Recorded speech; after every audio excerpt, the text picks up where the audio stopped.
तर हे cheese corn सलाडचे video मी मागे पोस्ट केले होते. त्याच्यावर मला खूप साऱ्या लोकांनी कमेंट केली की ताई तू कसं बनवतेस, आणि माझ्या व्हॉट्सअप ग्रुपवर सुद्धा मला खूप जणांनी विचारलं एकदा रेसिपी शेअर कर.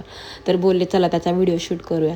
तर त्या दिवशी मी असंच माझ्यासाठी बनवलं होतं, सॉरी त्यांच्यासाठी बनवलं होतं, आज माझ्यासाठी बनवते.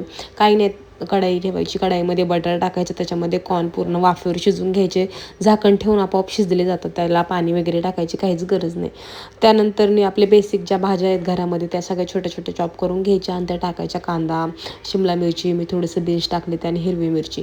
आमच्या यांना लसूण आवडतो याच्यामध्ये, पण मला लसूण अजिबात आवडत नाही, त्याच्यामुळे मी हे सगळं टाकत असते.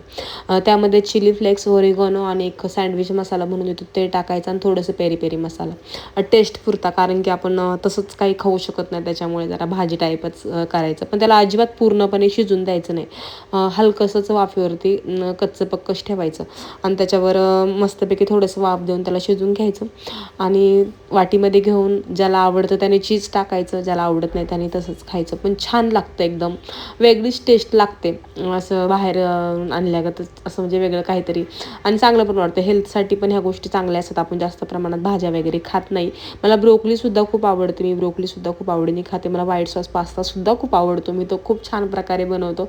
नेक्स्ट टाईम व्हाईट सॉस पास्ताची मी रेसिपी तुमच्यासोबत शेअर करेल. त्यानंतर मी असं वाटीमध्ये सर्व केलं आणि खाल्लं. एवढं खाल्लं की डिनर करायची अजिबात गरज नाही. तर तुम्ही माझ्या व्हिडिओंना खूप सारं प्रेम देत आहे, खूप सारे व्ह्यूज येत आहेत, पण मला अजिबात फॉलो करत नाही. म्हणजे जीवाला किती वाईट वाटत असेल.